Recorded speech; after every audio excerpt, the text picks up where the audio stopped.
In the world of voice acting, there are so many talented actresses who bring their abilities to a variety of characters.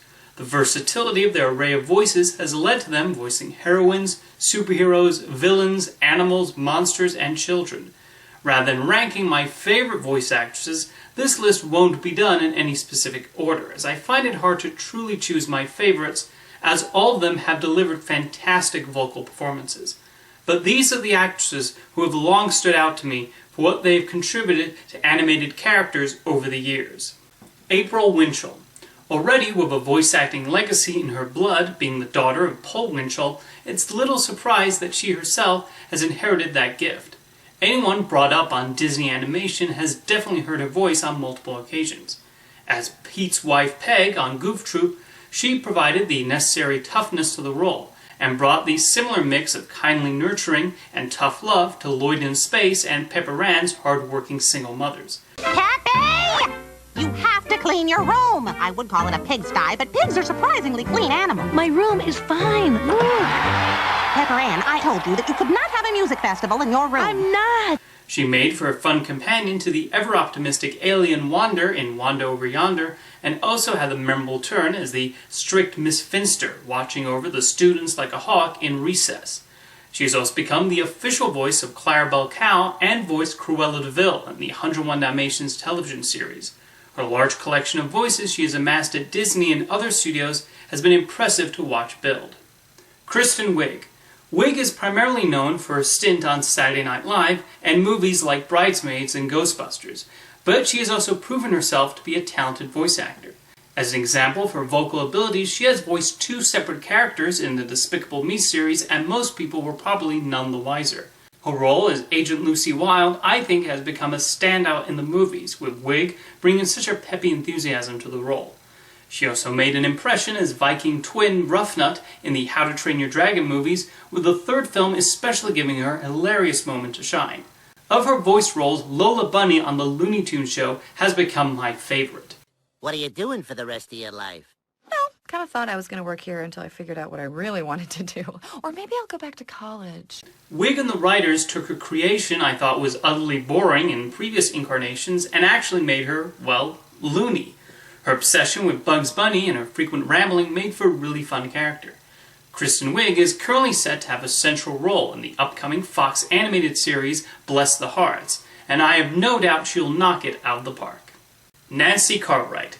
It's common for voice actresses to play young boys, and considering she has been voicing the same 10-year-old boy for over 30 years now, that certainly shows the advantages of animation. It did not take long for Bart Simpson to enter the public consciousness, and the attitude she brought to the role is a major reason why. Wait, boy! Your hour's not up yet! Sorry, man. But nobody better lay a finger on my butterfinger. Cartwright has, of course, also voiced Ralph Wiggum and Nelson the Bully on The Simpsons, but her resume includes far more than just the yellow-skinned citizens of Springfield. She was the voice of Mindy, the ever-wandering toddler on Animaniacs, Rufus, the naked mole rat in Kim Possible, and Chucky in the later episodes of Rugrats. But I think one of her best roles was a one-off on Timon and Pumbaa. Maybe my favorite episode of the show, Cartwright voiced an alligator adopted by Pumbaa who frequently gets on Timon's nerves, and it's hilarious. Mommy, I found a big juicy grub, but how come he looks just like Uncle Timon? How come this grub has a striking resemblance to Uncle Timon, Mommy? Cartwright will always be remembered for saying "eat my shorts," but she has certainly done a brilliant job as other characters too. Cree Summer. With voice acting credits dating back to 1983, Summer's roles have shown an impressive range, going from comedic to heroic. As an avid viewer of Inspector Gadget and Tiny Toon Adventures, it did not even hit me that Penny and Elmira had the same voice actress. She captured Penny's intelligence and Elmira's shrill love of animals so well you probably can't blame me. She was a prominent member of the Rugrats cast as Angelica's main foil, Susie, and even got the chance to voice a major character in a Disney animated feature, Princess Kida in Atlantis: The Lost Empire. You are a scholar, are you not? Judging from your diminished physique and large forehead, you are suited for nothing else. She also had memorable turns as Cleo, one of Clifford the Big Red Dog's closest friends, and the crime-solving Foxy Love in Drawn Together. Summer also did a superb job taking over for Catherine Keener as the matriarchal cave woman in Dawn of the Croods, and that will not be the last excellent performance she gives, that's for sure. Kath Soucie. Often known for voicing kind-hearted characters, Soucie brings a warmness and likability to many of her roles. Probably her most well-known voices are as the twins Phil and Lil on Rugrats, hilariously depicting their contrasting personalities. She proved to be a highlight on Dexter's Laboratory as Dexter and Dee Dee's mother, and in recent years she has had a recurring role in the direct-to-video Tom and Jerry movies as the friendly mouse Tuffy. Her recurring role as Cubert Farnsworth was a great addition to the Futurama ensemble, and she brought hilarious eccentricity to the bookworm Tish on The Weekenders. It divides and reproduces. It's covered with wriggling hair like cilia and full of high-protein juices. Disney frequently cast her as motherly figures too, like Wendy in Return to Neverland, Perdita in 101 Dalmatians 2, and Kanga in assorted Winnie the Pooh productions. She even showed up in a small but important role in Zootopia. Hearing Kath Soucie's voice in something is enough to elicit a smile. Christine Cavanaugh. Another member of the Rugrats cast, Cavanaugh brought her distinct pipes to many a lovable character. Chucky is definitely a highlight of her career, and Gosling in Duckling Duck and Marty Sherman in The Critic showed her ability at playing supportive child characters dealing with their father's neurosis. However, her best vocal turns both arrived in 1995. In Dexter's Laboratory, Cavanaugh adapted a sort of Eastern European accent, played the hyper-intelligent scientist Dexter, and Cavanaugh perfectly captured his obsessiveness and constant annoyance at his sister's actions. Yes, I know, with my sister Dee Dee around. Things sometimes do not quite plan. And as Babe the Sheep Pig, Cavanaugh displayed the necessary kindness in giving voice to an animal trying to find his place on the farm. Christine Cavanaugh retired in 2003, leaving behind a legacy of great characters and voices. Sadly, she passed away in 2014, far too young, and her contributions to animation certainly won't be forgotten anytime soon. Grey Griffin. Like many a great voice actress, Griffin is able to bring many voices to the table, often on the same series.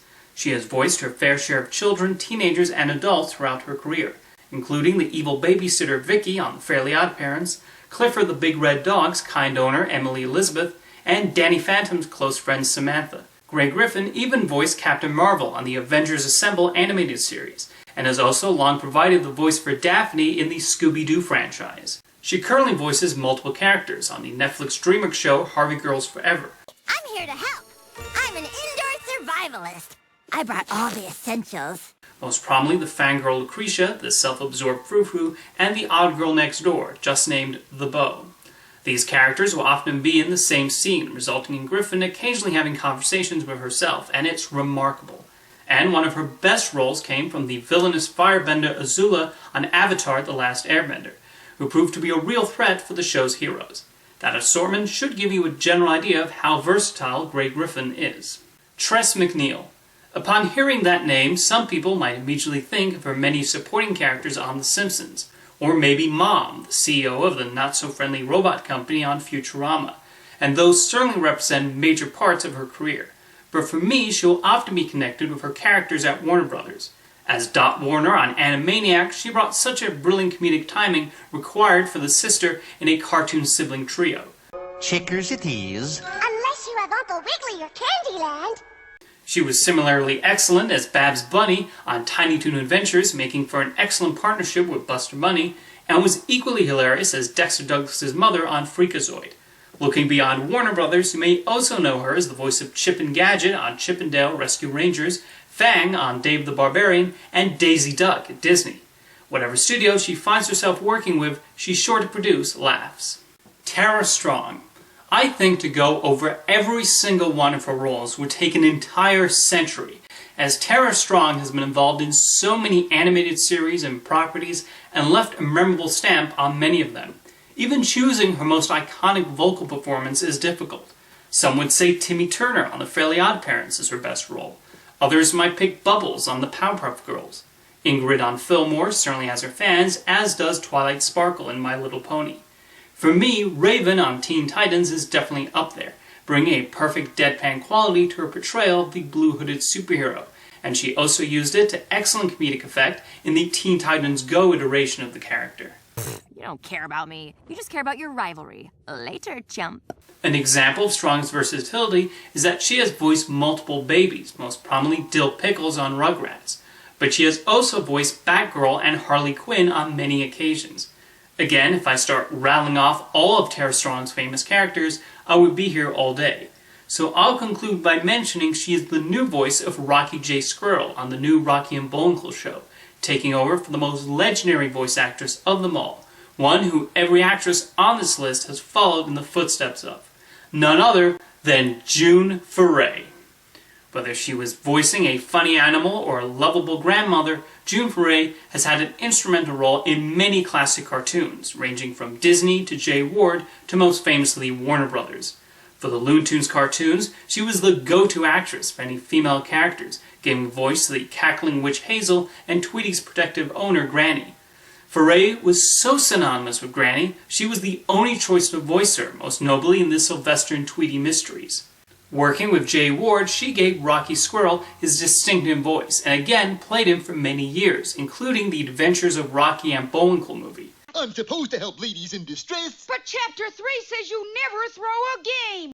At Disney, she was Lucifer the Cat in Cinderella, and made for an excellent villain on DuckTales, where she played the witch Magica De Spell and the burglar Ma Beagle. You can also hear June Foray's voice in The Smurfs, Alvin and the Chipmunks, Garfield, and many, many more cartoons. She continued to voice act right up until she passed away in 2017 at the incredible age of 99. She brought an iconic sound to many wonderful characters, and her legacy will always be fondly remembered, and for good reason. Now let me know some of your favorite voice actresses you feel deserve mention, and I'll see you next time.